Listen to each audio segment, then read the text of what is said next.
ಶಾಲೆಗಳ ಅಭಿವೃದ್ಧಿ ಮಾಡಲು ಸರ್ಕಾರ ವಿಫಲವಾಗಿರುವುದು ಸಾಬೀತಾಗ್ತಲೇ ಇವೆ. ಎಲ್ಲೋ ಒಂದೊಂದು ಶಾಲೆಗಳು ಮಾತ್ರ ಅಭಿವೃದ್ಧಿ ಹೊಂದಿರುವುದನ್ನ ಕಾಣಬಹುದು.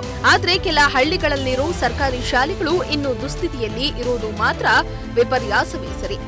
ಸರ್ಕಾರಿ ಶಾಲೆಗಳನ್ನ ಪ್ರೈವೇಟ್ ಶಾಲೆಗಳ ರೀತಿ ಅಭಿವೃದ್ಧಿ ಮಾಡ್ತೀವಿ ಅಂತ ಒಬ್ಬೆ ಹೊಡೆಯುವ ಜನ ನಾಯಕರು ಹಳ್ಳಿಗಳಲ್ಲಿರೋ ಶಾಲೆಗಳನ್ನ ಒಮ್ಮೆ ನೋಡಿ.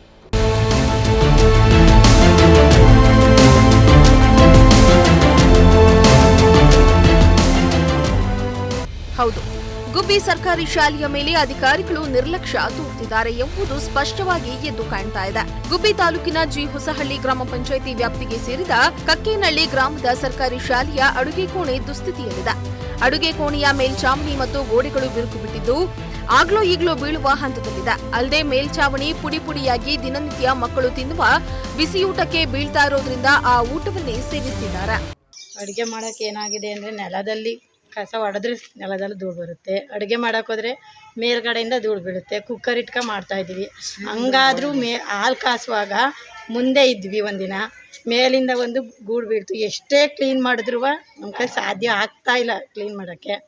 ಅವು ಹಾಲಮ್ಮ ಅಷ್ಟು ಚೆಲ್ಬಿಟ್ಟು ಬೇರೆ ಹಾಲು ಕಾಸು ಕೊಟ್ವಿ. ದಿನ ಇದೆ ಆದರೆ ಹೆಂಗೆ ಮಾಡೋದು ಅಂತ ನಮ್ಗೆ ಗೊತ್ತಾಗ್ತಾಯಿಲ್ಲ.